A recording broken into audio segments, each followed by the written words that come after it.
আমরা যেহেতু এমন পরিস্থিতি এসেছি, পুলিশ প্রশাসনের কাজ কি, সিভিল প্রশাসনের কাজ কি, কোঅর্ডিনেশনের কাজ কি, কিন্তু এই যদি বলি ওর কারণে আমারটা হয় না, এটা বলে তো আমরা পার পাবো না।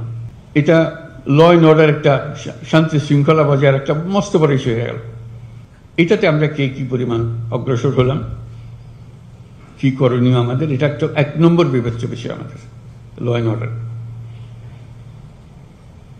এটা যাতে আমরা বিফল না হই, কারণ এটাতেই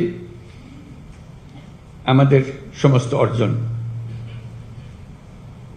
সফলভাবে অর্জন হতে পারে অথবা বিফলতায় পর্যবসিত হতে পারে। সেটা কি কোঅর্ডিনেশন হলে, কিভাবে হলে, এটা নিয়ে এই সম্মেলনে আলোচনা হোক। ফিরে যাওয়ার পরে যেন এটা আর বোঝাবুঝির মধ্যে কোনো গলদ না থাকে। আমরা সেখানে কি কি বিষয় অন্তর্ভুক্ত সেগুলো তোমাদের খুব ভালো করে জানা আছে। পুলিশ প্রশাসনের কাজ কি, সিভিল প্রশাসনের কাজ কি, কোঅর্ডিনেশনের কাজ কি, কিন্তু এই যদি বলি ওর কারণে আমারটা হয় না, এটা বলে তো আমরা পার পাবো না। যেহেতু জেলার দায়িত্ব সামগ্রিকভাবে একজনের উপরে, তার সঙ্গে কোঅর্ডিনেশন করেই করতে হয় সবকিছু। কাজে সেই কোঅর্ডিনেশনের কি সমস্যা, নাকি পৃথক পৃথকভাবে হবে, এগুলো পরিষ্কার করে নেওয়া, যাতে কাজ করতে গিয়ে আমরা অনিশ্চয়তার মধ্যে পড়ে না যাই। তো সেখানে আমাদের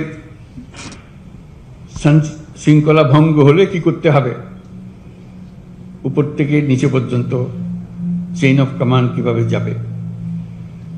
এই নয় যে এটা আমার কাজ ছিল না, কাজে আমি আর মনোযোগ দিই নাই, এটা তো বললে হবে না। আমরা তো সবাই মিলে সরকার, এটার থেকে আমাদের উদ্ধার করতেই হবে। সেখানে নারী শিশুদের রক্ষা একটা বিশেষ দায়িত্ব, সংখ্যালঘুদের রক্ষা মস্ত বড় দায়িত্ব, কারণ এটার উপরে সারা দুনিয়া নজর রাখে আমাদের উপরে। আমরা সংখ্যালঘুকে কিভাবে তাদের সঙ্গে ব্যবহার করছি, একটা ছোট্ট ঘটনা সারা দুনিয়াতে বিশাল হয়ে যায়।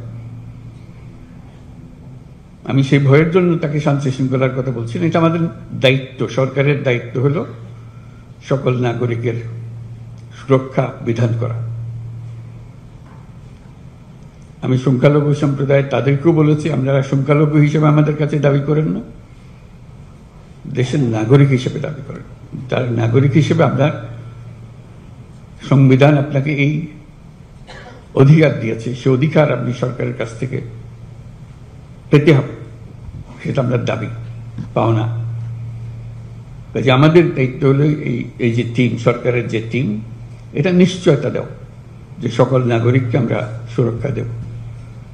কে কোন ধর্মে বিশ্বাস করে সেটা আমাদের বিবেচ্য নয়, সে দেশের নাগরিক, সেই হিসাবে তাকে আমরা রক্ষা করব। এবং আমি এই সরকার তারও সরকার, কাজে আমি তারই সেবা করতে প্রস্তুত। এটা আমাদের একটা বড় কাজ। সামনে আমরা যে সমস্ত কর্মসূচি নেব, তার মধ্যে এটা সবসময় হাইয়েস্ট পয়েন্টে উচ্চতম স্থানে থাকবে।